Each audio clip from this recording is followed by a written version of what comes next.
18वीं लोकसभा को लेकर पूरे देश में इस समय चर्चाएं जोरों पर हैं और प्रयागराज की अगर हम बात करें तो आज यहां पर राष्ट्रीय अध्यक्ष समाजवादी पार्टी के अखिलेश यादव और कांग्रेस नेता राहुल गांधी आज यहां पर इन्होंने जनसभा भी की फूलपुर में और इन्होंने इलाहाबाद संसदीय क्षेत्र, इन दोनों जगहों पे इनकी जनसभाएं थीं। तो हम बात करेंगे आज जनसभा में जो अव्यवस्थाएं उत्पन्न हुई हैं उसको लेकर। जो फूलपुर के प्रत्याशी हैं समाजवादी पार्टी के अमरनाथ मौर्य जी, वो बताएंगे कि किस तरह की जो अव्यवस्थाएं हुई उनके पीछे कौन लोग थे।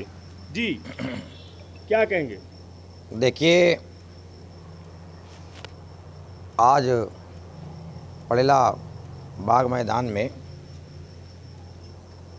एक विशाल जनसभा हुई जिसमें राष्ट्रीय अध्यक्ष श्री अखिलेश यादव जी और राहुल गांधी जी आए और उन्होंने वहाँ पर अपनी बात रखना ही था कि जितना बड़ा जनसमूह सैलाब आ गया कि भीड़ अनियंत्रित हो गई और दो बड़े नेता आ रहे थे। एक कांग्रेस के राष्ट्रीय नेता जिनको सुरक्षा प्राप्त है और दूसरे श्री अखिलेश यादव जी। प्रशासन के पास सारी चीज़ें थी, वहाँ पर प्रशासन की थोड़ी सी व्यवस्था और अच्छी होती तो स्वाभाविक रूप से अफरा तफरी ना होता और भीड़ का इतना लाखों लाख की भीड़ वहाँ गई। इससे साबित होता है कि भारतीय जनता पार्टी से लोग नाराज़ हैं और जिन मुद्दों पर भारतीय जनता पार्टी जो वादा किए थे वो पूरा नहीं हुआ है। उसमें से खासकर नौजवान लोग थे जो भारतीय जनता पार्टी को हराना चाहते हैं। किसान, मजदूर, नौजवान लोग कह रहे थे पार्टी के साथ साथ आज किसान भी नाराज़ है, मध्यम वर्ग व्यापारी नाराज़ है, सभी वर्ग के लोग काफ़ी नाराज़ हैं। और अव्यवस्था की बात वही है कि प्रशासन थोड़ा सा उसमें, क्योंकि यहाँ पर भारतीय जनता पार्टी कई मीटिंगें लगी हुई थी, सारा का सारा पुलिस प्रशासन वहीं लगा हुआ था। जबकि राष्ट्रीय दो बड़े नेता आए थे, उनको यहाँ पर व्यवस्था अच्छी करनी चाहिए थी। इन्हीं कारणों से थोड़ा हुआ। फिर भी राष्ट्रीय अध्यक्ष जी ने, श्री अखिलेश यादव जी और राहुल गांधी जी ने सोशल मीडिया के माध्यम से अपनी बात को रखने का काम किया है। और मुझे उम्मीद है कि जिस तरह से उमड़ा जनसैलाब है ये 25 तारीख को वोट के रूप में परिवर्तित होगा और भारतीय जनता पार्टी का सफाया करने का काम करेगा। जी, वर्तमान मुख्यमंत्री हैं योगी आदित्यनाथ जी, उनकी जनसभा थी।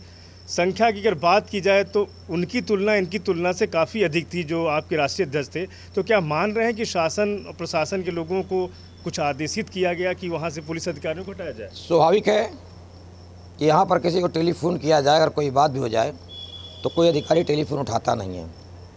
जबकि और इनके पास सारे सिस्टम हैं, इनके पास LIU है। इनको पता था कि जब राष्ट्रीय अध्यक्ष श्री अखिलेश यादव जी और राहुल गांधी जी आ रहे हैं तो इनको कम से कम फोर्स लगाना चाहिए। ये निर्वाचन आयोग की जिम्मेदारी होती है। हमने परमिशन लिया था मीटिंग का और ये भीड़ आना ना आना ये जनता का मामला है। कोई ये बाहरी उनको उसे बुलाया, अपने आप आए थे, कोई उन्हें बुलाया थोड़ी, उस तरह से शासन थोड़ी बुलाया गया था जिस तरह से लोग आते हैं। आज आदरणीय राष्ट्रीय अध्यक्ष अखिलेश यादव जी की लोकप्रियता है और राहुल गांधी जी है और स्वाभाविक में भी प्रत्याशी हूँ तो सभी लोग आज वहाँ पर मीटिंग में इतने लोग आए थे। अगर वास्तव में देखा जाए तो ये भीड़ रिकॉर्ड तोड़ भीड़ थी। मुझे लगता है जितना भी यहाँ पर मीटिंग अभी हुई सब पर फूलपुर लोकसभा में माननीय राष्ट्रीय अध्यक्ष जी श्री अखिलेश यादव जी अपने हेलीकॉप्टर से कई राउंड देख रहे थे।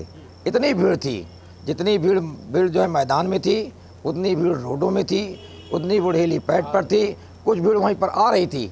इससे लगता है कि वास्तव में किसान, नौजवान जो बेरोजगार है वो भारतीय जनता पार्टी को हटाना चाहता है और 25 तारीख को वो साइकिल वाले खाने में बटन दबाएगा और इंडिया गठबंधन के प्रत्याशी को जिताने का काम करेगा। बीजेपी के लोगों का ये भी मानना है कि जिस तरह से आज भगदड़ हुई, मतलब कुछ एक माहौल ऐसा हुआ व्यवस्थित, वो कह रहे हैं कि अगर इनकी सत्ता भी आएगी तो इसी तरह की भगदड़ शासन में भी देखने को मिलेगी। देखिए, ऐसा कुछ नहीं, भगदड़ नहीं हुआ है, ये जोश है, जोश है। नौजवानों को जोश है। उसमें 69,000 भर्ती के भी लोग थे, उसमें शिक्षा मित्र थे, उसमें डिमांड का कागज़ दिखा रहे थे, वहाँ पर पेंशनर भी थे, सारे लोग थे जो पीड़ित थे और कोई ऐसी व्यवस्था नहीं है और सब लोग अनुशासित थे।